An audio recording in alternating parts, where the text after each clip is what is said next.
Hello guys. तो स्वागत है भैया आप सभी का हमारे YouTube channel Vinayak classes platform पर। ठीक है, तो जैसा कि क्लास 12 का जो केमिस्ट्री का अनसॉल्व पेपर करवा रहे थे, उसमें सबसे पहला सेट हमने सेट नंबर 7 कराया था और उस सेट नंबर 7 का कुछ हाफ पोर्शन अभी हो पाया था। अब रिमेनिंग जो बचा हुआ पार्ट है उसको इस नेक्स्ट सेशन में हम स्टार्ट करने जा रहे हैं। ठीक है, तो जो पिछला जहां तक फाइनल हुआ था वो आपका लास्ट क्वेश्चन था कौन सा, कि define solution in how many different ways में the concentration of solution can be expressed. विलेन को परिभाषित कीजिए, किसी विलेन के सांद्रण को कितने प्रकार से व्यक्त कर सकते हैं। ठीक है, यहां तक आपका जो अनसॉल्व पेपर था उसको हमने सॉल्व करा दिया था। अब इसके आगे जो है उसको हम कैरी फॉरवर्ड करते हैं, वही आगे बढ़ते हैं।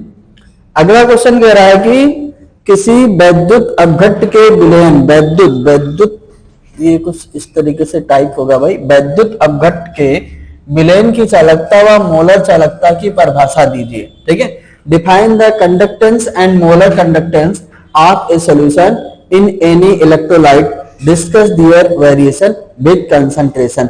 यानी इसका कंसंट्रेशन के साथ क्या वेरिएशन होगा, क्या भाई संबंध आएगा। ठीक है, तो किसी भी पदार्थ की या किसी भी सब्सटेंस की जो चालकता है, जो कंडक्टेंस होता है, ठीक है, वो जनरली उसके रेजिस्टेंस यानी प्रतिरोध से रिलेटेड होता है।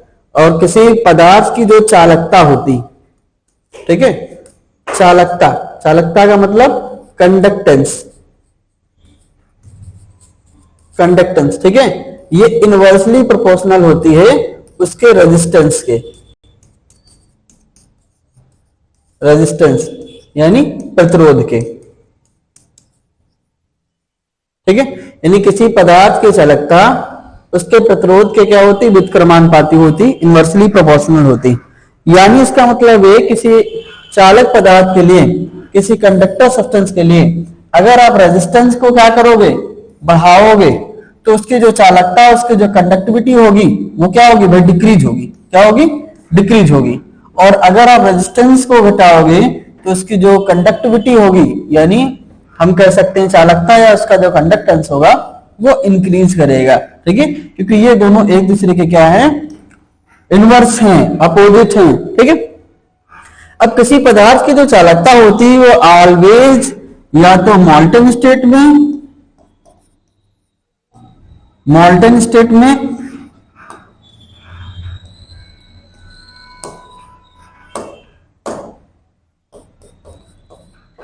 स्टेट या फिर उस पदार्थ की लिक्विड स्टेट के द्वारा इलेक्ट्रिसिटी का फ्लो कराया जाता है। ठीक है, जब तक उसकी इस स्थिति को में ना लाया जाएगा तब तक किसी पदार्थ में इलेक्ट्रिक करंट का कंडक्टेंस नहीं हो पाता। ठीक है, तो या तो उसको हम मॉल्टन स्टेट में यानी गलित अवस्था में लाएंगे या फिर उसका हम लिक्विड तैयार कर लेंगे। ठीक है, यानी उसको हम द्रव अवस्था में बना लेंगे। ठीक है, तब आप उसमें इलेक्ट्रिक करंट का फ्लो करा सकते हो। ठीक है, उसी के आगे कह रहा है कि किसी वैद्युत अपघट्ट के मोलर चालकता। ठीक है, तो किसी वैद्युत अपघट्ट की जो मोलर चालकता होती यानी मोलर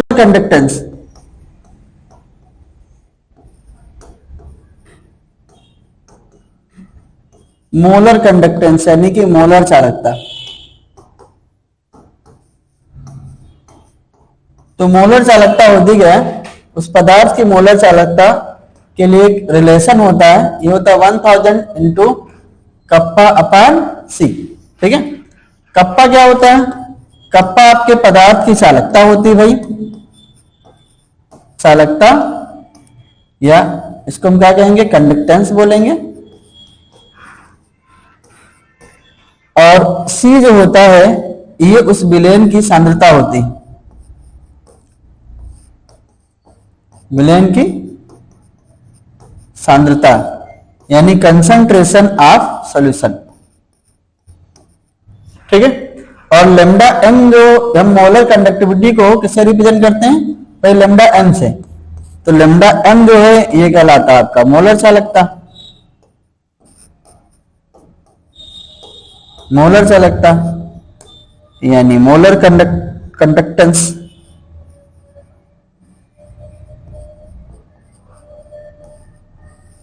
ठीक है, तो इसका मतलब है किसी चालक की या किसी इलेक्ट्रोलाइट की जो मोलर कंडक्टेंस होगा, ठीक है, उसके कंसंट्रेशन के इनवर्सली प्रोपोर्शनल होता है। इसका मतलब है कि अगर किसी पदार्थ के कंसंट्रेशन को आप बढ़ाओगे, सांद्रता को अगर आप बढ़ा रहे हो, सांद्रता का मतलब भाई कंसंट्रेशन, ठीक है, तो उसकी जो मोलर कंडक्टिविटी होगी वो डिक्रीज हो जाएगी। और अगर कंसंट्रेशन को अगर आप डिक्रीज करोगे, सांद्रता को घटाओगे, तो उसकी जो मोलर कंडक्टिविटी होगी वो बढ़ जाएगी, भाई मोलर चालकता जो होगी वो बढ़ जाएगी। उसी के साथ कह रहा है कि इसकी मोलर चालकता और इसकी सांद्रता के बीच में रिलेशन क्या होगा। तो सांद्रता को अगर देखा जाए, देखो यहां पर ये आपकी मोलर चालकता और सांद्रता के बीच में इनवर्स का रिलेशनशिप है, ठीक है। और सांद्रता क्या होता है भाई, 1/v होता है, 1/v। तो अगर यहां पर रखा जाए तो लैम्डा m इक्वल टू, इस फार्मूले में अगर हम पुट कर लें 1000 गुणे कप्पा, और c के स्थान पर अगर हम 1/v पुट कर लें तो v ऊपर चला जाएगा। तो लैम्डा m इक्वल टू 1000 गुणा कप्पा इंटू v। अब यहाँ पर किसी पदार्थ की जो मोलर चालकता है, अब v क्या है, यहाँ पर v है आपका तनुता। तनुता का मतलब डाइल्यूशन, ठीक है। तो अगर किसी पदार्थ की सांद्रता को आप क्या करोगे, देखो यहां पर रिलेशन क्या आ रहा था, सांद्रता को अगर आप घटाओगे तो मोलर चालकता बढ़ेगी। सांद्रता घटाने का मतलब तनुता को बढ़ाना, यानी उसको डाइल्यूट करना, ठीक है। तो अब देखो मोलर चालकता और जो इसकी तनुता है, जो डाइल्यूशन पावर है इसकी, ये दोनों डायरेक्टली प्रोपोर्शनल है। मतलब अगर आप डाइल्यूशन बढ़ाओगे, तनुता बढ़ाओगे तो मोलर चालकता बढ़ेगी, और अगर तनुता घटाओगे तो मोलर चालकता भी घटेगी, ठीक है। लेकिन अगर कंसंट्रेशन के रिस्पेक्ट में बात करें, तो अगर कंसंट्रेशन आप बढ़ाओगे तो मोलर चालकता जो होगी वो मोलर चालकता जो होगी वो कम हो जाएगी, क्योंकि ये इनवर्स में है। और अगर कंसंट्रेशन को अगर आप घटाओगे तो मोलर चालकता क्या होगी, ये भी बढ़ जाएगी, ठीक है। तो ये इसका रिलेशनशिप हो जाएगा। उसी के आगे क्या कह रहा है भाई, अगला, what do understand by first order reaction, the time taken in becoming 0.4 mole litre inverse, initial concentration of 0.6 mole litre inverse is 5 minutes. In a first order reaction, how much time will be required for the initial concentration to reach 0.3 मोल पर litre, ठीक है।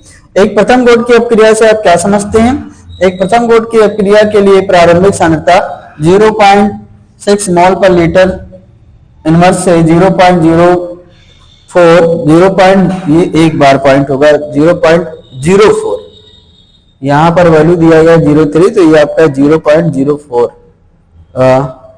0.4, ठीक है, 0.4 है, 0.4 मोल पर litre होने में 5 minute का समय लगता है।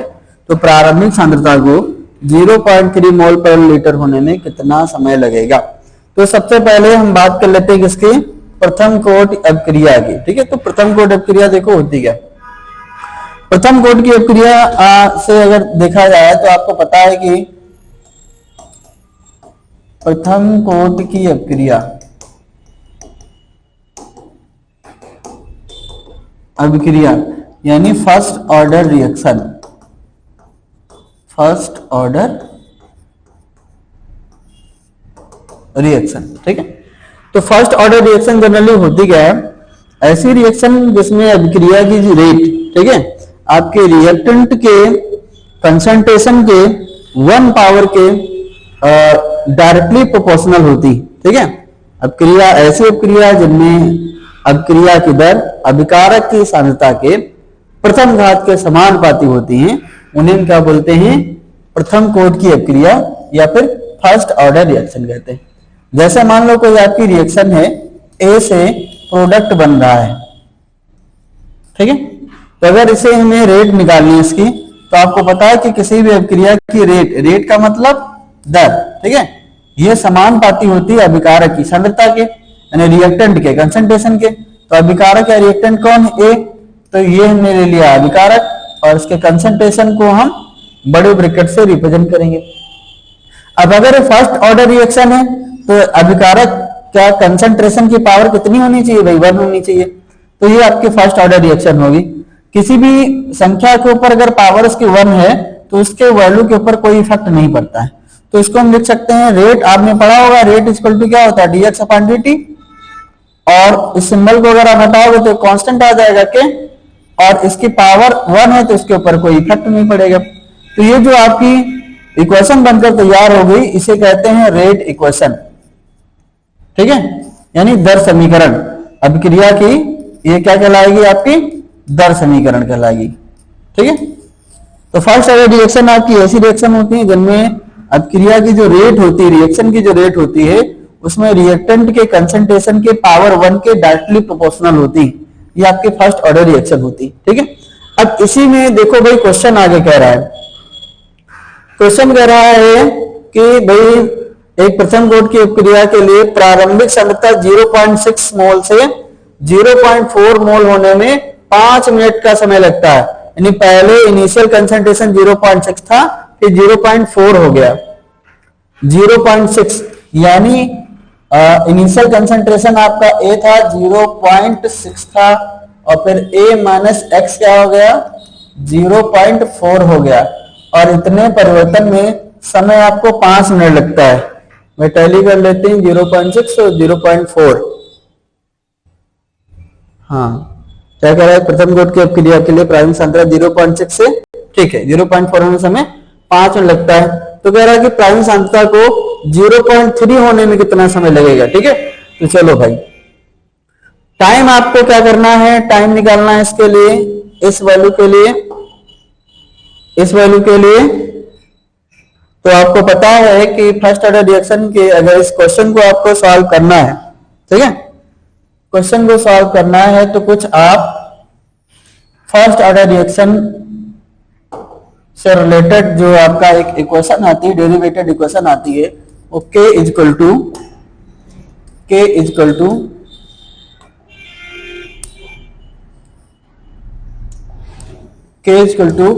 2.303 upon t log a upon a minus x, ये फॉर्मूला होता है। a जो होता है किसी पदार्थ की प्रारंभिक सांद्रता होती है यानी initial concentration, a minus x जो होता है ये आफ्टर टी टाइम आपका कंसंट्रेशन होता है, और समय इतने परिवर्तन में कितना लग रहा है आपका 5 मिनट का। तो अगर यहां पर हम वैल्यू को पुट करें तो भाई ये हो जाएगा k इक्वल टू 2.303, ठीक है, और t की वैल्यू हमको कितनी दी गई 5, log a की वैल्यू है 0.6 अपान दूसरा 0.4, ठीक है। सॉल्व कर लोगे इसको तो k इक्वल टू हो जाएगा 2.303 अपान 5 log, इस पॉइंट को पॉइंट से हटा दो और ये हो जाएगा आपका 3 और ये 2, तो हो जाएगा log 3/2, ठीक है।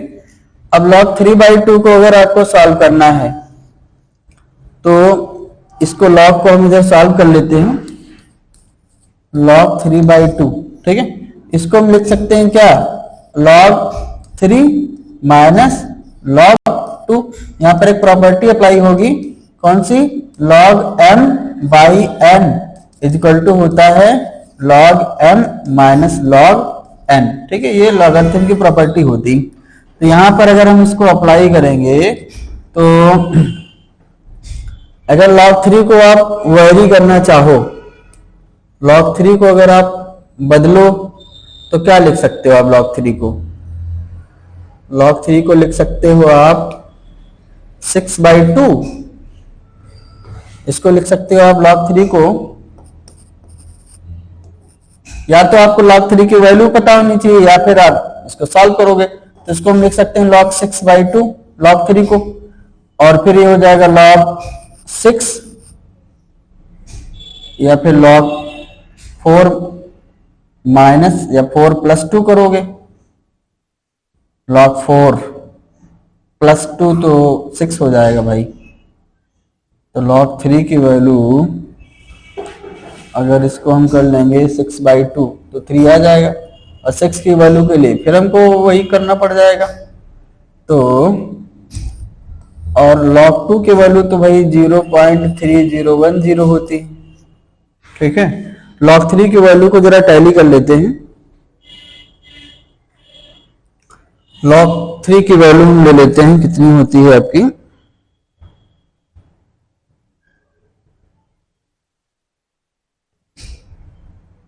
0.4771। ठीक है, तो हम डायरेक्ट यहां से वैल्यू ले लेंगे 0.4771।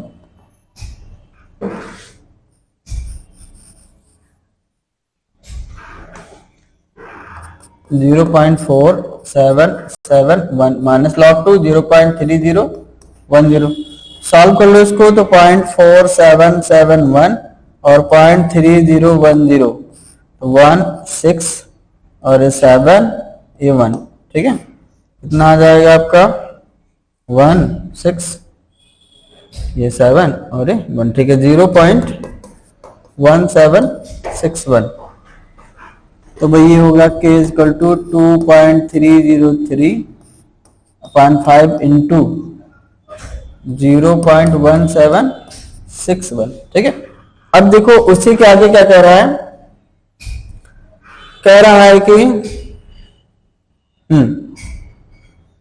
प्रारंभिक सांद्रता को 0.3 मोल पर लीटर होने में कितना समय लगेगा। तो अभी ये हाफ क्वेश्चन आपका हुआ है और हम उसी के अगले पोर्शन में जाएंगे। कह रहा पहले a की वैल्यू जितनी थी a थी, लेकिन अब a माइनस एक्स की जो वैल्यू है वो 0.3 हो जाए तो टाइम कितना लगेगा। ठीक है, तो इसके लिए देखो भाई, अब हम 0.3 के रिस्पेक्ट में सॉल्व करेंगे इसको हम। ठीक है, तो ये हो जाएगा k equal to 2.303 upon t log a upon a minus x. तो ये हो जाएगा भाई k, हमें टाइम निकालना है तो t इक्वल टू 2.303 और अपान k इधर आ जाएगा। लॉग a की वैल्यू तो पहले ही कितनी थी, हम स्टार्टिंग में इनिशियल 0.6, लेकिन बाद में कह रहा है कि 0.3 हो जाए। ठीक है, तो अब क्या करेंगे, अब हम वैल्यू पुट करेंगे k की वैल्यू जो आपकी यहां से, हम यहां से पुट करेंगे इसमें। तो ये हो जाएगा 2.303 अपान में ये वैल्यू पुट करो 2.303 इंटू 0.1761 और अपान में क्या 5 है तो 5 ऊपर चला जाएगा ये, इंटू लॉग, इसको सॉल्व कर लो, पॉइंट हटा लो, ये कैंसिल कर लो तो log 2 हो जाएगा। तो मैं ये हो जाएगा 2 पॉइंट, इसको कैंसिल कर लो, इसको कर लो कैंसिल, क्या बचा, ये बचा 5 अपान 0.1761 और 0.1761 को अगर इसके वैल्यू हम रख लेंगे 0.3010, log 2 की वैल्यू होती है आपकी। तो पॉइंट से पॉइंट को रिमूव कर लोगे, 5 इंटू 3010 अपान 1761। अब इसको हम क्या करेंगे, डिवाइड कर लें भाई। तो 3010 को डिवाइड कर लो कितने से, 1761 से। ठीक है,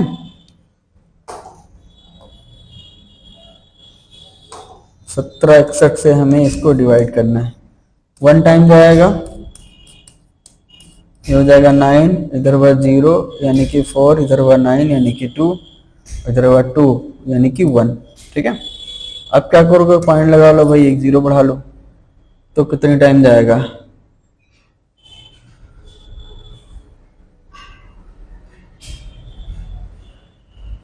12,000 है तो 17, 6, 7, 8 बार लेकर देखो, 8 8 48 और 8 56 4 60, 8 कम 8 6 14, ज्यादा हो जाएगा 7 बार, 7 1 7, 7 6 42, 49 और 4 9 4 13 और 7 कम 7 5 12,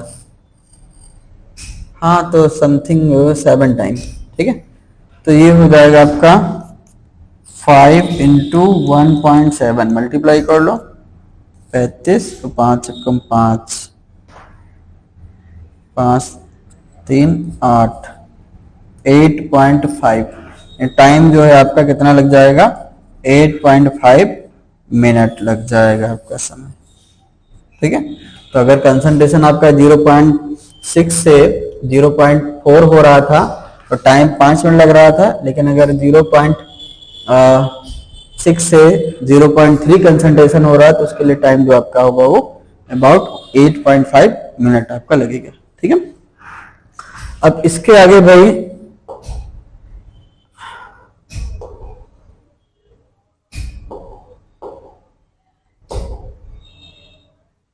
हाँ, तो ये क्वेश्चन आपका हो गया। अच्छा, पिछला क्वेश्चन नंबर ये था कौन सा, क्वेश्चन नंबर 4 था। ठीक है, अब आगे बढ़ते हैं भाई। तो क्वेश्चन नंबर का सी पार्ट हो गया है, और सी पार्ट के बाद में अगला और डी कह रहा है डिस्क्राइब विथ रीजन, कारण सही समझाइए।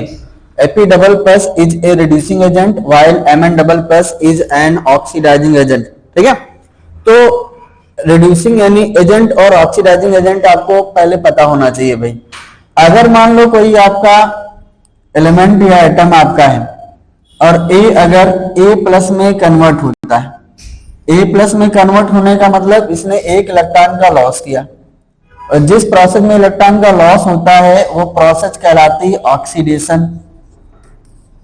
ठीक है, तो जिस अब ऑक्सीडेशन किसका हो रहा है भाई, A का हो रहा है, तो जिसका ऑक्सीडेशन होता है वो कहलाता है रिड्यूसिंग एजेंट। Reducing agent. और अगर मान लो आपका बी था, एक इलेक्ट्रॉन को एक्सेप्ट कर ले तो एक्सेप्ट करके बी में बदल जाए, बी माइनस में बदल जाएगा, तो बी का क्या हो रहा है, रिडक्शन हो रहा। जिसका रिडक्शन होता है वो कहलाता है ऑक्सीडाइजिंग एजेंट। Oxidising agent. ठीक है, तो भाई बताना है कि Fe double plus is a reducing agent while Mn double plus is an oxidising agent. तो देखो भाई बहुत ही सिंपल सा है, Fe डबल प्लस कह रहा है कि ये रिड्यूसिंग एजेंट है, तो Fe डबल प्लस अगर आपको या Fe डबल प्लस एक इलेक्ट्रॉन का अगर लॉस कर दे तो ये Fe ट्रिपल प्लस में बदल जाएगा। ठीक है, अब यहां पर Fe डबल प्लस का क्या हो रहा है, ऑक्सीडेशन हो रहा है, और जब इसका ऑक्सीडेशन हो रहा है तो फिर ये क्या कहलाएगा, ये रिड्यूसिंग एजेंट कहलाता है। Reducing agent. और उसी में कह रहा है Mn डबल प्लस एक ऑक्सीकारक है, तो Mn डबल प्लस कैसे बनता है, Mn डबल प्लस की अगर बात करें तो Mn डबल प्लस जब एक इलेक्ट्रॉन का लॉस करता है तो ये Mn प्लस में बदल जाता है।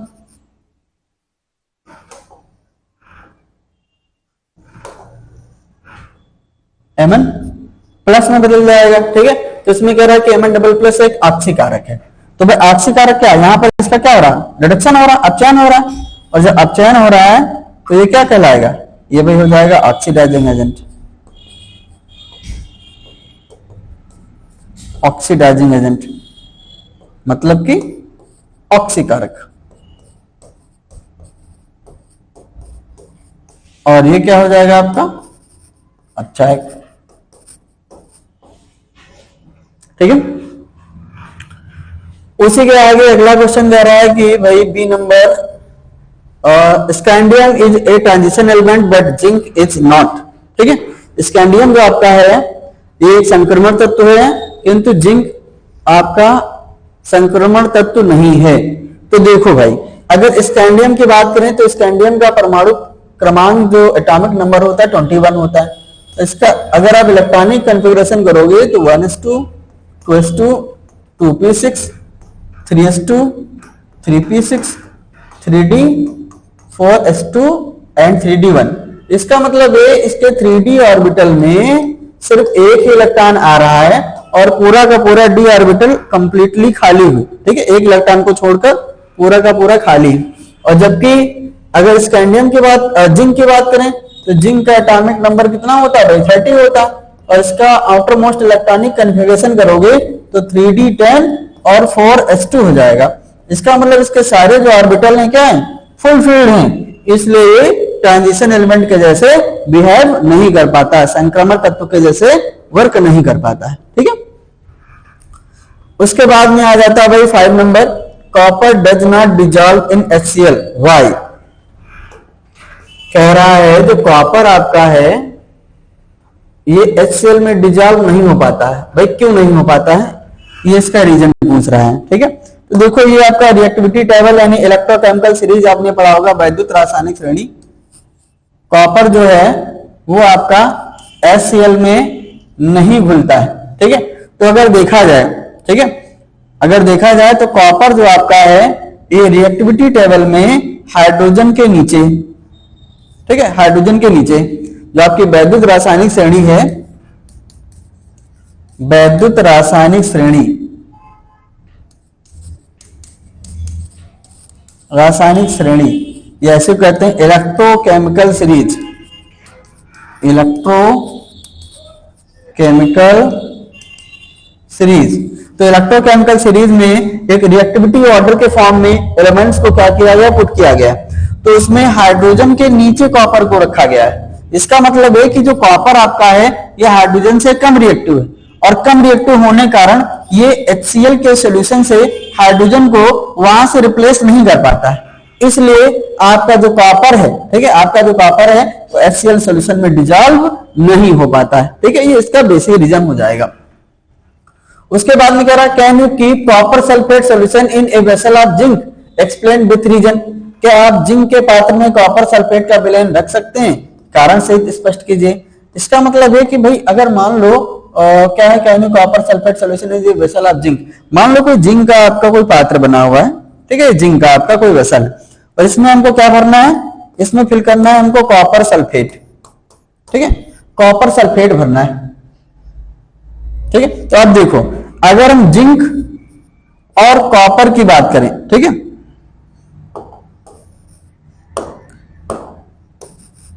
जिंक और कॉपर की बात करें तो जिंक के पात्र में हमको कॉपर सल्फेट सॉल्यूशन क्या करना है, फिल करना है। तो अगर जिंक के पात्र में, जिंक के वेसल में हमें कॉपर सल्फेट सॉल्यूशन को फिल करना है, तो अब देखो यहां पर होता क्या कि जो आपका जिंक है, ठीक है, ये कॉपर से ज्यादा रिएक्टिव होता है। इसका मतलब है कि इलेक्ट्रोकेमिकल सीरीज में जिंक का जो स्थान है वो कॉपर के ऊपर है। ठीक है, तो अगर, और जब कॉपर के ऊपर, इसका मतलब जिंक जो होगा वो ज्यादा रिएक्टिव होगा और कॉपर क्या होगा, कम रिएक्टिव होगा। तो जैसे ही हम कॉपर के वेसल में और जिंक के वेसल में कॉपर सल्फेट सॉल्यूशन को फिल करेंगे तो जिंक क्या करेगा, इस कॉपर को वहां से रिप्लेस कर देगा, और जब रिप्लेस कर देगा तो भैया क्या बना लेगा, जिंक सल्फेट, और कॉपर को बाहर कर देगा। इसलिए ये पॉसिबल नहीं है कि आप जिंक के पात्र में कॉपर सल्फेट का विलयन रखें। ठीक है, अगर जिंक के पात्र में आप कॉपर सल्फेट रखोगे तो क्या बनकर तैयार हो जाएगा, वो जिंक सल्फेट बनकर तैयार हो जाएगा। ठीक है, इसलिए आप जिंक के वेसल में कॉपर सल्फेट सॉल्यूशन पुट नहीं कर सकते हो। ठीक है, उसके आगे भाई आ जाओ, कह रहा what is activation energy at 600 kelvin on decomposition of ethyl iodide by following first order reaction, the velocity constant 1.60 into 10 to the power minus 5. Activation energy of this reaction is 209 kilojoule per mole. Calculate the velocity constant at 700 Kelvin temperature. अच्छा, तो सबसे पहले भाई activation energy समझो क्या होती है। Activation energy को E से रिप्रेजेंट करते हैं। ठीक है, अगर मान लो कोई आपकी केमिकल इक्वेशन हो रही, A प्लस बी से AB का फॉर्मेशन हो रहा है, ठीक है, A प्लस बी से AB का अगर फॉर्मेशन हो रहा है, तो इस रिएक्शन को कंप्लीट होने के लिए जितने अमाउंट में इसको एनर्जी रिएक्टेंट को प्रोवाइड की जाएगी, ठीक है, जो एनर्जी इस रिएक्शन को कंप्लीट कराने के लिए या इन रिएक्टेंट मॉलिक्यूल को एक्टिव करने के लिए कि जो केमिकल रिएक्शन पर जा सकें और प्रोडक्ट का फॉर्मेशन कर सकें, ठीक है, वो एनर्जी इन रिएक्टेंट के लिए या इस रिएक्शन के लिए उसकी एक्टिवेशन एनर्जी कहलाएगी। ठीक है, और इसको हम EA से रिप्रेजेंट करेंगे। ठीक है, अब उसी के आगे भाई आपका क्वेश्चन है। अब क्वेश्चन को देखो भाई,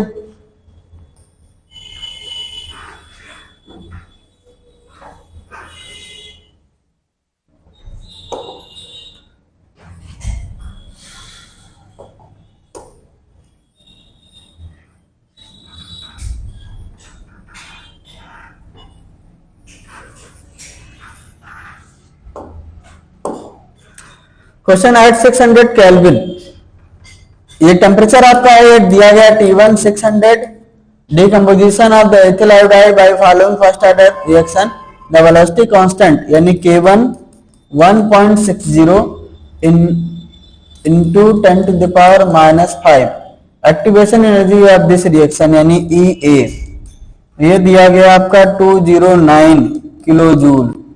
calculate the velocity constant eight 700 kelvin, temperature दिया गया 700 केल्विन अगेन यानी T2 है भैया, ये दिया गया आपका T2। तुमको क्या निकालना है भाई? K2 निकालना है। तो इसके लिए फार्मूला आपका होता है सिंपल सा, वैल्यूज आप पुट करोगे इसमें, ये होता है भाई लॉग फर्स्ट ऑर्डर रिएक्शन के लिए K2 upon K1 is equal to EA upon 2.303 R और वैल्यू इसमें रखोगे आप T2 माइनस T1 अपान T1 T2, ये फॉर्मूला आपका होता है। ठीक है, तो फार्मूला आपको क्लियर हो गया है। हम इसमें वैल्यूज R की वैल्यू अगर है तो R की वैल्यू भी रखोगे 8.31, कितना भी रखना है हमको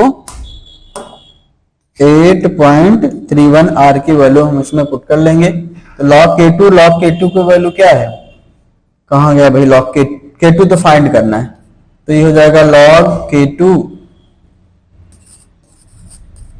अपान K1 1.60 into 10 to the power -5 is equal to EA, activation energy दी गई है आपकी 209 और किलो जूल में, अगर इसको हम जूल में ले लें तो इसको हम 10 की पावर 3 से क्या कर लेंगे भाई, मल्टीप्लाई कर लेंगे। ठीक है, इसको अगर हमको जूल में लेना हो जाए तो 209 इंटू 10 की पावर 3 कर लेंगे तो ये जूल में आ जाएगी। ठीक है, अब यहां पर वैल्यू पुट करो 2.303 इंटू R की 8.31। ठीक है, और T2 की वैल्यू कितनी है, T2 आपका है 700 माइनस T1 कहाँ गया 600 अपान T1 यानी 600 माइनस इंटू 700। ठीक है, तो भाई ये हो जाएगा, यहाँ पर log m/n का फार्मूला लगेगा, तो ये हो जाएगा log K2 और minus log 1.60 into 10 to the power -5 is equal to 209 into 10 to the power 3 upon 2.303 into 8.31। ठीक है, और यहाँ पर हो जाएगा 600 यानी कि 100 और 742 2 जीरो भैया बढ़ा लो 2 और 2। ठीक है, 4, तो हम 2 जीरो को क्या कर लेंगे, ये कैंसल आउट कर लेंगे। ठीक है, अब देखो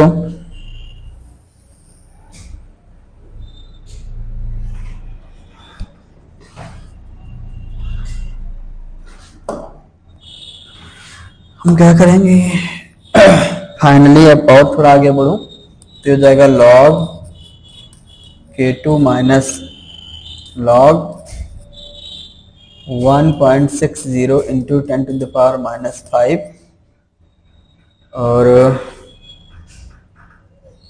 is equal to 209 into 10 to the power 3 upon 20303 into 8.31 और ये हो जाएगा 1/4200। ठीक है, अब यहाँ पर देखो फॉर्मूले के अंदर फॉर्मूला एक और बन जाएगा, कौन, log 1.60 into 10 to the power -5, तो यहाँ पर बन रहा है log m इंटू n, और log m इंटू n क्या होता है, log m प्लस n, तो 1.60 प्लस log और 10 की पावर -5। अब इसको अगर हम सॉल्व करें, पॉइंट को अगर इसको रिमूव कर दें, पॉइंट हटा लें तो 2 जीरो बढ़ जाएगा 160, या फिर इसको एक कट कर लें तो 16/10 हो जाएगा। log 16/10, 16 को क्या लिख सकते हैं, log 16 को लिख सकते हैं हम log 16/10 बनेगा ये। ठीक है, तो इसको लिख लोगे log 10 और minus log 16 minus log 10, log 16 को लिख सकते हैं log 2 की पावर 2 दूनी 4 दूनी 8 दूनी 16 यानी 2 की पावर 4, ठीक है। और माइनस इसको लिख सकते हैं log 10 की वैल्यू भाई 1 होती, तो 4 ये आगे आ जाएगा तो हो जाएगा 4 log 2 माइनस 1, और log 2 की वैल्यू होती है 0.3010, तो 4 से इसको मल्टीप्लाई कर लोगे तो हो जाएगा 0 4 0 12.4 डिजिट 1 2 3 4 1.204, तो ये हो जाएगा आपका कितना 1.204 माइनस 1 से इसको माइनस कर देंगे तो क्या आ जाएगा भाई 1.0000 और ये 1.204 और 0, ठीक है। तो ये जगह 0, ये 6 और ये 9, ये 7 पॉइंट, तो ये हो गया तुम्हारा, अरे 1.2040 है ना, तो 1.204 इसमें से 1 को माइनस करना है, उल्टा हो रहा भाई, तो 1.2040 से 1 माइनस कर देना है, तो माइनस कर दो तो क्या हो जाएगा 0.2040 बचेगा, ठीक है 0.2040। और 10 की पावर 5 को आप क्या लिख सकते हो माइनस, ये यहाँ पर अगर सॉल्व करोगे तो जाएगा माइनस, ये आगे वैल्यू आ जाएगी, जाएगा -5 log 10 की वैल्यू 1 यानी -5, तो इतना जब आपने सॉल्व किया कितना 0.2040, तो log K2 माइनस ये आएगा तुम्हारा 0.2040 इसका, और फिर -5 इतना आ जाएगा आपका, तो log K2 माइनस 5 से इसको क्या कर दो भाई माइनस कर दो, तो 5.0000.2040, तो 0 ये 6 ये 9 ये 7 ये 4, तो माइनस का हो जाएगा, माइनस का आएगा तो माइनस माइनस यहाँ क्या हो जाएगा प्लस 4.7960, ठीक है।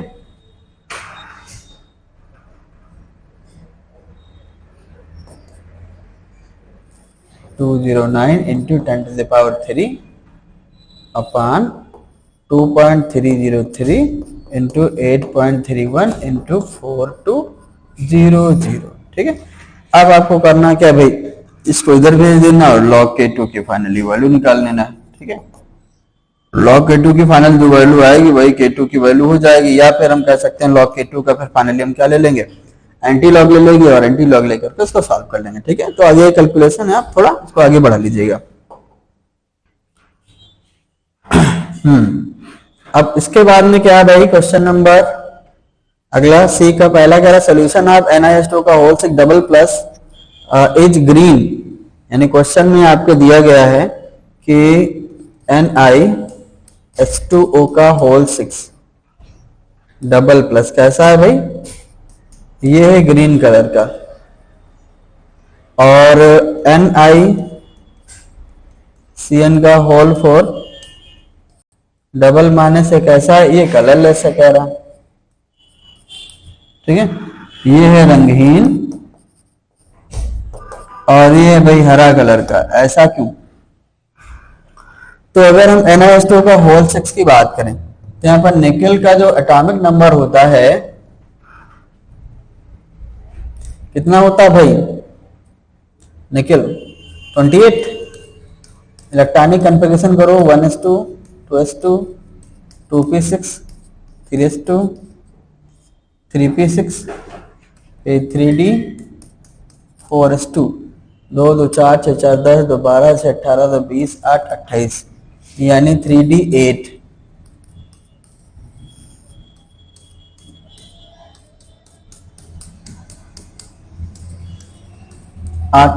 ठीक है।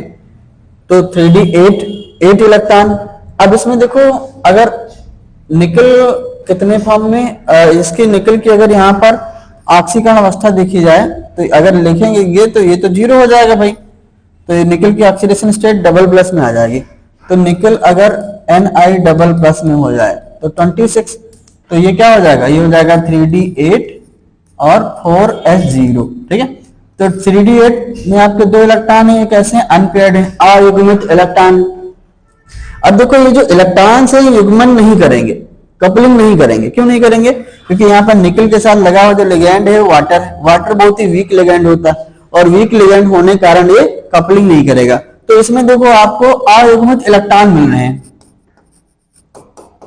अयुग्मित इलेक्ट्रॉन, ठीक है। अयुग्मित इलेक्ट्रॉन मिलना चाहिए, 1 मिले, 2 मिले, 3 मिले, 4 मिले, कुछ भी मिले। अनपेयर्ड इलेक्ट्रॉन, अगर डी ऑर्बिटल में अनपेयर्ड इलेक्ट्रॉन आपको किसी आयन में मिल रहे हैं तो जो कॉम्प्लेक्स होगा वो कलर्ड होगा, ठीक है। वो कैसा होगा भाई, रंगीन होगा, कुछ ना कुछ कलर देगा। इसीलिए कॉम्प्लेक्स जो है कैसा कलर दे रहा है, ग्रीन कलर दे रहा है। अगर इसके रिस्पेक्ट में बात करें NiCN का होल 4, सेम अगर देखा जाए निकल का हम इलेक्ट्रॉनिक कन्फिगरेशन करेंगे 3D में आपको 8 इलेक्ट्रॉन आएंगे। यहां पर भी निकल की जो ऑक्सीडेशन स्टेट है कितनी है, डबल प्लस है, यानी N निकल डबल प्लस के फॉर्म में एग्जिस्ट कर रहा है। निकल आयन का जब इलेक्ट्रॉनिक कन्फिगरेशन करोगे 3d8 4s0 हो जाएगा। लेकिन यहाँ पर जो अनपेयर्ड इलेक्ट्रॉन है ये पेयरिंग कर लेंगे। क्यों कर लेंगे, क्योंकि निकल के साथ आपके जो लिगैंड लगे हुए साइनाइड, साइनाइड बहुत ही प्रबल लिगैंड होता है, प्रबल लिगैंड, ठीक है, प्रबल लिगैंड, स्ट्रॉन्ग लिगैंड, इसलिए पेयरिंग कर लेंगे। और जब पेयरिंग कर लेंगे तो 3D में जो 8 इलेक्ट्रॉन है कुछ आपको ऐसे दिखेंगे, ठीक है। तो यहां पर सभी के सभी युग्मित इलेक्ट्रॉन यानी पेयर्ड इलेक्ट्रॉन है, अनपेयर्ड इलेक्ट्रॉन नहीं पाए जा रहे हैं। अनपेयर्ड इलेक्ट्रॉन भैया यहां पर 0 हो रहे हैं, इसलिए ये कंपाउंड जो है वो कैसा होगा, ये रंगहीन होगा, कलरलेस होगा, ठीक है। अब उसी के रिस्पेक्ट में अगर देखा जाए तो क्रोमियम Cr का होल 6 ट्रिपल प्लस कैसा भाई, पैरामैग्नेटिक कह रहा है यानी चुंबकीय, जबकि NiCN का होल 4 डबल माइनस ये प्रतिचुंबकीय यानी डायमैग्नेटिक, ठीक है।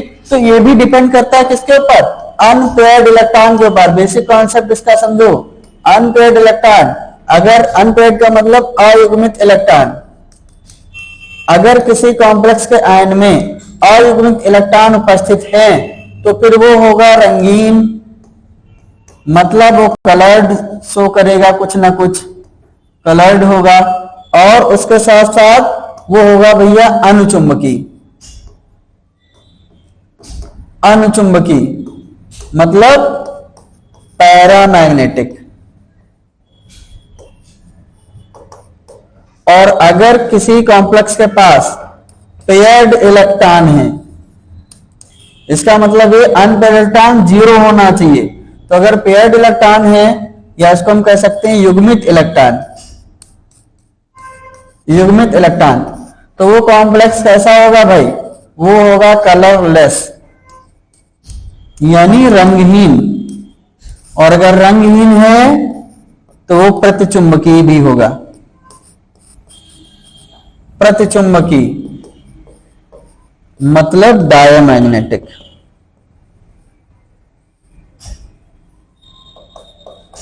ठीक है। ये पहचानने का तरीका होगा।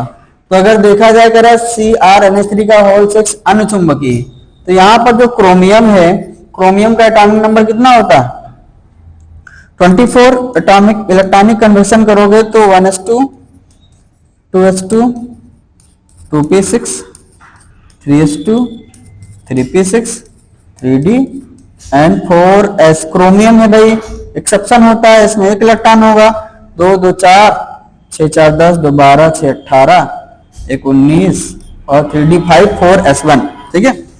और क्रोमियम अगर ऑक्सीडेशन स्टेट में रखा जाए इसको, तो क्रोमियम की ऑक्सीडेशन स्टेट इसमें कितनी है भाई, ये 0 हो जाएगा तो +3 आएगा। तो ट्रिपल प्लस का मतलब यहां पर हो जाएगा 21, और 21 होगा तो 1 इलेक्ट्रॉन इससे जाएगा और ये हो जाएगा 3d3, ठीक है। 2 इससे निकल जाएंगे, 1 इससे निकल जाएगा, 3d3 4s1। तो देखो 4s0, 3d में आपके इलेक्ट्रॉन कितने आ रहे हैं भाई, 1 2 3, अब तीनों इलेक्ट्रॉन क्या है, अनपेयर्ड है, और जब अनपेयर्ड है अयुग्मित है इसलिए कैसा है ये पैरामैग्नेटिक है। और अगर दूसरे में देखें हम NiCN का whole four double minus, NiCN का होल फॉर डबल माइनस में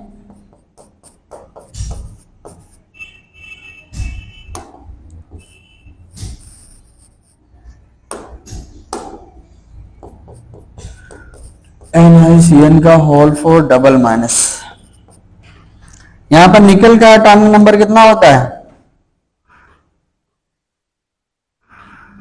28, electronic configuration 1s2 2s2 2p6 3s2 3p6 3d and 4s2, 2 2 4 6 4 10 2 12 6 18 2 20 8 28 3d8 4s2, और 3d8 का मतलब d में आपके कितने इलेक्ट्रॉन आएंगे 1 2 3 4 5 6 7 8, ठीक है। अभी निकल की ऑक्सीडेशन स्टेट यहां पर देखा जाए तो 4 माइनस का उधर जाएगा प्लस का, 2 माइनस का हो जाएगा, इसका मतलब 2, तो निकल की ऑक्सीडेशन स्टेट यहां पर कितनी है डबल प्लस के फॉर्म में, तो 2 इलेक्ट्रॉन का क्या करेंगे लॉस करेंगे, और जब लॉस करेंगे तो ये 4s2 0 हो जाएगा 3d8। अब देखो निकल के साथ लगे हुए हैं 4 साइनाइड लिगैंड, साइनाइड लिगैंड भाई होते हैं बहुत ही स्ट्रॉन्ग लिगैंड, स्ट्रॉन्ग लिगैंड, और स्ट्रॉन्ग लिगैंड होने के कारण इसके डी ऑर्बिटल में पाए जाने वाले जो इलेक्ट्रॉन है कपलिंग कर लेंगे, पेयरिंग कर लेंगे, और जब पेयरिंग कर लेंगे तो हम इनको कुछ इस तरीके से दिखाएंगे 8 इलेक्ट्रॉन्स को,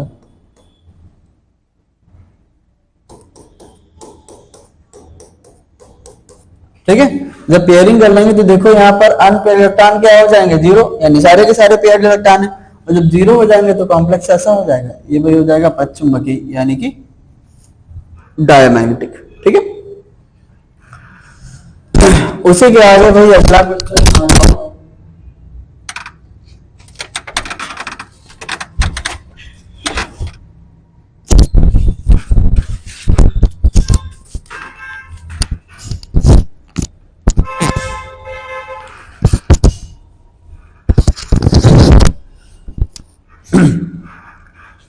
तो अगला क्वेश्चन क्या है, अगला question right the structure formula of the fructose with chemical location of 3 chemical properties of glucose. अच्छा, तो फ्रक्टोज का फार्मूला अगर देखा जाए तो फ्रक्टोज के पास आपके पास 6 कार्बन होते हैं भैया, 6 कार्बन हमने ले लिया,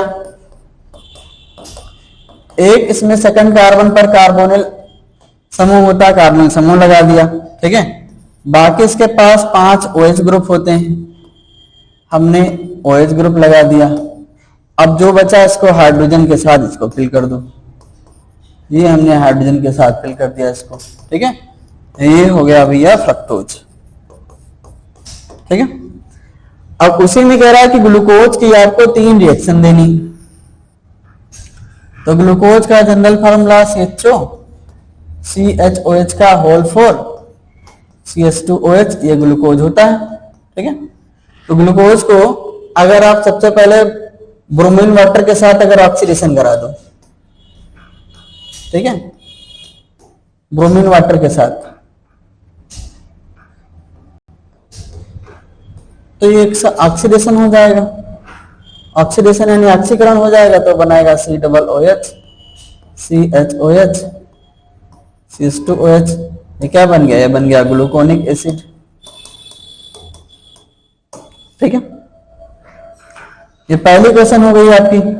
दूसरी क्वेश्चन अगर देखी जाए CHO CHOH का होल 4 CH2OH, इसको अगर हम टॉलिन रीजन के साथ रिएक्ट करा दें, और टॉलिन रीजन क्या होता है, मॉइस्ट सिल्वर ऑक्साइड का जो सॉल्यूशन होता है वो टॉलिन रीजन कहलाता है।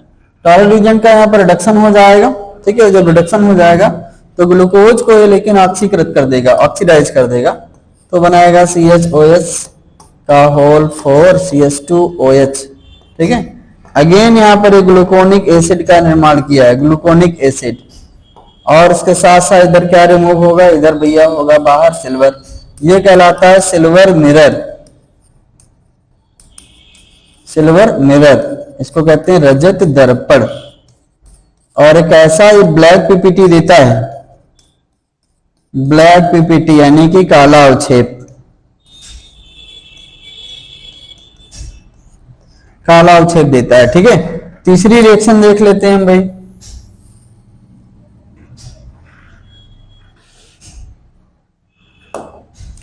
तो अगर हमने ले लिया ग्लूकोज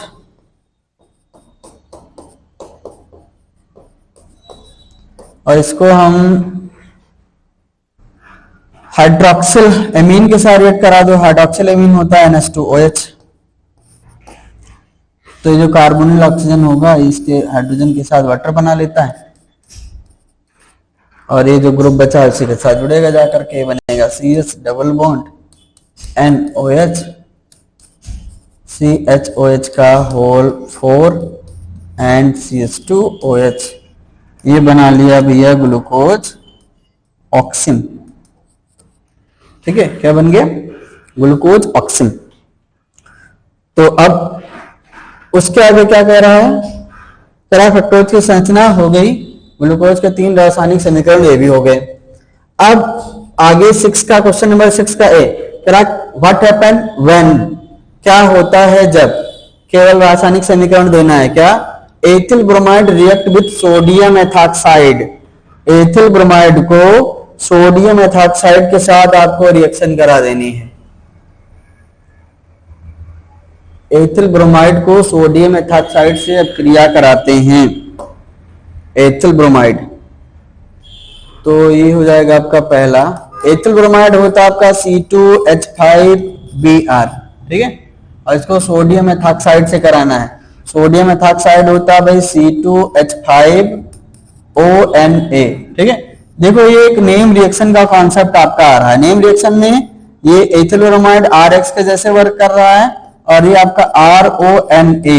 ठीक है, तो जब किसी अल्किल हैलाइड को सोडियम एल्कोक्साइड या पोटेशियम एल्कोक्साइड के साथ ड्राई ईथर की प्रेजेंस में रिएक्शन कराते हैं तो ईथर बनता है। यहाँ से Na और X बाहर हो जाएगा, RO के साथ R जुड़ेगा तो बनेगा ROR प्लस NaX। ठीक है, तो एक नेम रिएक्शन है और इस नेम रिएक्शन को क्या कहते हैं? ये कहलाती है विलियमसन सिंथेसिस। Williamson synthesis. ठीक है, इस रिएक्शन को क्या कहते हैं? Williamson synthesis. तो रिएक्शन हो जाएगी C2H5Br प्लस C2H5ONA। यहां से भैया NaBr को कर दो आप बाहर, तो ये बनाएगा C2H5 के साथ फिर O C2H5 प्लस NaBr। ये बन गया die ethyl ether, die ethyl ether, और ये NaBr हो गया बाहर। ठीक है, आगे क्या कह रहा है? आगे कह रहा है कि chlorobenzene react with sodium nitric acid. Chlorobenzene nitric अम्ल से अपक्रिया कराते हैं। रिएक्ट विद सोडियम नाइट्रिक, ये कुछ थोड़ा इंग्लिश में इसकी जो टाइपिंग है कुछ थोड़ा डिस्टर्ब है। क्लोरोबेंजीन नाइट्रिक अम्ल से अपक्रिया करता है। अच्छा, क्लोरोबेंजीन को नाइट्रिक अम्ल से अपक्रिया कराना है तो क्लोरोबेंजीन, ये भाई हो गया क्लोरोबेंजीन नाइट्रिक अम्ल यानी कि HNO3, यानी इसका भाई नाइट्रेशन होगा तो हम कंसंट्रेट HNO3 ले लेंगे। प्रेजेंस यहाँ पर कंसंट्रेट H2SO4 की कर लेंगे, इसका नाइट्रेशन करा देंगे तो ये 2 पार्ट में टूटेगा, OH माइनस में और NO2 प्लस में। NO2 यहाँ पर आर्थो और पैरा डायरेक्टिंग ग्रुप आपका होगा, तो भाई यहाँ से आपका HOH बाहर हो जाएगा एक बार आर्थो से, तो NO2 जाएगा यहाँ जुड़ेगा, फिर जब यहाँ का हाइड्रोजन हटेगा तो फिर NO2 आकर यहाँ पर जुड़ेगा। मतलब ये आपको मिक्सचर बन करके तैयार हो जाएगा आर्थो और पैरा का।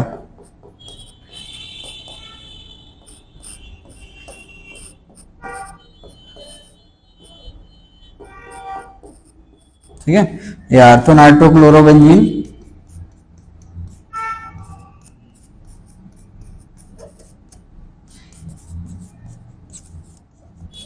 और ये बन जाएगा आपका पैरा नाइट्रोक्लोरोबेंजीन।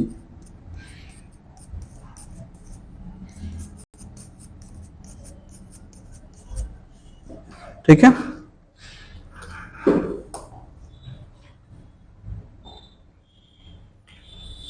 हाँ क्लोरोबेंजीन को फिर अगला है, कह रहा है क्लोरोबेंजीन को जलीय सोडियम हाइड्रोक्साइड के साथ 623 केल्विन तथा 300 वायुमंडलीय दाब पर गर्म करते हैं। क्लोरोबेंजीन लेना है आपको और इसको हीट करना है किसके साथ? एक्वस सोडियम हाइड्रोक्साइड के साथ। तो भाई क्लोरोबेंजीन ले लो, सोडियम हाइड्रोक्साइड के साथ रिएक्ट कराना है। कैसा होना चाहिए? एक्वस होना चाहिए। और प्रेजेंस आपको करनी है 623 केल्विन और 300 एटीएम करना है प्रेशर। ठीक है। हाँ तो देखो क्या होगा भाई, ये यहाँ से NaCl बाहर हो जाएगा, OH इसके साथ जाकर के जुड़ेगा। ठीक है, फिनॉल बन गया आपका।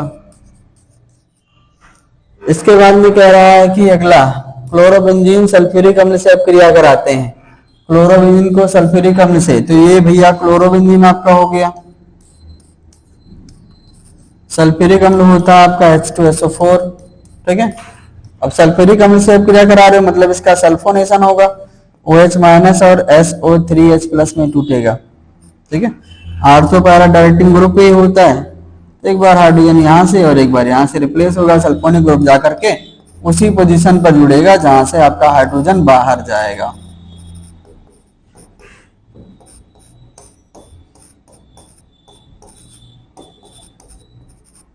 ठीक है। तो ये कंपाउंड आपका बना क्या? आर्थोक्लोरो बेंजीन सल्फोनिक एसिड। और ये बन जाएगा आपका पैराक्लोरो बेंजीन सल्फोनिक एसिड। ठीक है। फिर उसके आगे देखो, अगला क्वेश्चन है आपका, ethyl chloride is heated with aqueous potassium hydroxide. Ethyl chloride का फॉर्मूला क्या होता है भाई? C2H5Cl। एथिल क्लोराइड जलीय पोटेशियम हाइड्रोक्साइड के साथ रिएक्शन करानी है। कैसा? एक्वस भाई होना चाहिए। तो सिंपल सा है, यहाँ का साल्ट बनाकर बाहर हो जाएगा और ये देगा C2H5OH प्लस में क्या? KCl। ठीक है। ये आपका हो जाएगा कौन सा? ये पांचवा। फिर अगले अथवा करके भाई क्या है? कह रहा है इलेक्ट्रॉन रागी प्रतिस्थापन अभिक्रिया क्या है? क्लोरोबेंजीन के हैलोजन नाइट्रीकरण तथा सल्फोनेशन। देखो क्लोरोबेंजीन का नाइट्रीकरण अभी हमने कराया, HNO3 के साथ रिएक्शन कराया अभी जस्ट पीछे। सल्फोनेशन के लिए आपकी ये रिएक्शन हो जाएगी। और क्या? हेलोजन करा देते हैं। हेलोजनन का मतलब हेलोजनीकरण। तो अगर क्लोरोबेंजीन का आपको हेलोजनीकरण कराना है, मतलब हेलोजन के साथ रिएक्शन कराना है, तो ये भी आपका आर्थो और पैरा डायरेक्टिंग आपकी रिएक्शन होगी। तो ये हम ले लेंगे क्या? क्लोरोबेंजीन। इसको मान लो हमने क्लोरीन के साथ रिएक्शन कराया, तो एक बार आर्थो और पैरा ग्रुप के हाइड्रोजन को रिप्लेस करेगा HCl बनाकर बाहर, HCl प्लस आपकी बात पैरा पोजीशन का अगर रिप्लेस करोगे तो ये बनेगा आपका आर्थो डाइक्लोरोबेंजीन। ये 1,2 कर सकते हो, 1,2 डाइक्लोरोबेंजीन, और ये कर सकते हो 1 2 3 4, तो 1,4 डाइक्लोरोबेंजीन।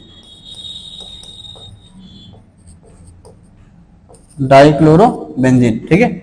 अच्छा, उसी कह रहा है, उसके पहले कह रहा है कि what is electrophilic substitution reaction. तो इलेक्ट्रॉन रागी प्रतिस्थापन अभिक्रिया क्या होती है?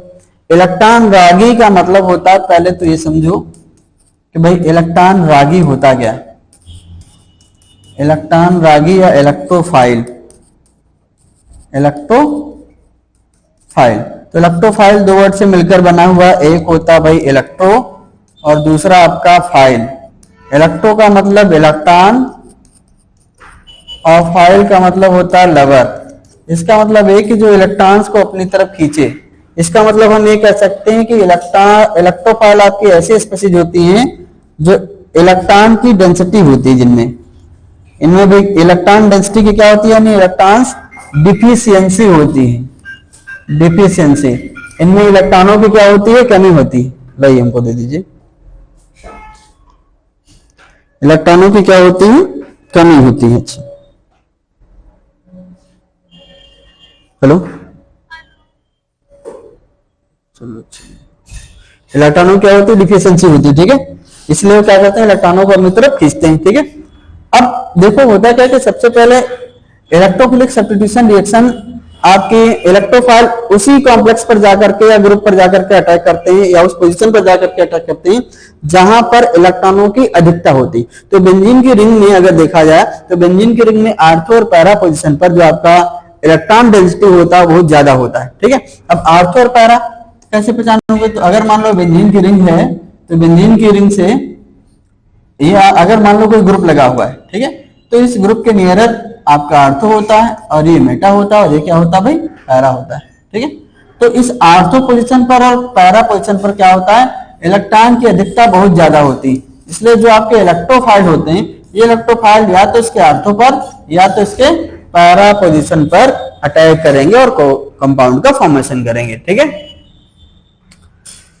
हाँ तो भाई ये क्वेश्चन आपका यहां तक हो गया है। और फिर इसके बाद में अगला है बी नंबर इसका, right IUPAC name of the following compound. पहला कंपाउंड आपका CH3CH ये भाई OH लगा हुआ है मतलब ये अल्कोहल है। काउंटिंग करोगे इधर से नियरर पड़ेगा तो 1 2 3 4 5। तो देखो भैया 2 पर 2 मेथिल लगे हैं तो हो जाएगा 2,2 डाईमेथिल 2,2 डाईमेथिल और 2,1 4 पर भी है। हम क्या करेंगे 2,2,4, ठीक है, कितने अब 3 हो गए, तो 3 हो गए तो हो गया ट्राईमेथिल। ठीक है, 2,2,4 ट्राईमेथिल और कितने कार्बन है आपके 5 हैं तो हो गया भाई पेंटेनॉल। पेंटेनॉल अल्कोहल है, सफिक्स ऑल ऐड करेंगे, पोजीशन 3 पर OH लगा है तो इसको लिख देंगे हम 3। ठीक है, इसमें आपका OH CH2 OH भाई 3 OH लगे हैं, अगर 10 काउंट करोगे तो 1 2 3, इधर से 1 2 3 दोनों तरफ से कर सकते हो आप काउंटिंग। तो 1 2 3, 1 पर OH है, 2 पर OH है, 3 पर OH है। इसका मतलब लिखेंगे 1, 2, 3। नंबर ऑफ कार्बन कितने 3, तो इसको हम लिखेंगे प्रोपेन। ट्राई हाइड्रिक अल्कोहल है इसके लिए हम इसको लिखेंगे ट्राई ऑल। फिर अगला आपका CH3 CH2O CH CH2 CH3 मतलब ROR है, ये हो गया भैया ईथर आपका। तो जब ईथर है तो काउंटिंग 1 2 इधर से करोगे, 1 2 3 इधर से करोगे तो 1 2 3। तो 1 पर क्या है मेथिल ग्रुप लगाया तो हो जाएगा 1 मेथिल और क्या एथॉक्सी प्रोपेन, एथॉक्सी प्रोपेन। ठीक है, ये इनका नॉमेनक्लेचर हो जाएगा। फिर अगला है आपका ये भाई फिनॉल का डेरिवेटिव है तो 1 2 3, इसका मतलब 1 और 2 3 पर मेथिल लगा तो 1,3 डाईमेथिल 1,3 डाईमेथिल फिनॉल या 1,3 डाईमेथिल फिनॉल। ठीक है, 1,3 डाईमेथिल फिनॉल। या फिर इसको हम कर सकते हैं, अगर बेंजीन का डेरिवेटिव मानेंगे तो अगर 1 2 3 माने तो इसको हम ये भी लिख सकते हैं क्या 1,3 डाईमेथिल 2 हाइड्रोक्सी, अगर बेंजीन का इसको डेरिवेटिव मान ले 2 हाइड्रोक्सी बेंजीन। ठीक है, ये कह सकते हैं। अगला आपका है 1 2, ये भाई Cl है आपका, CH3 होना चाहिए यहाँ पर CH3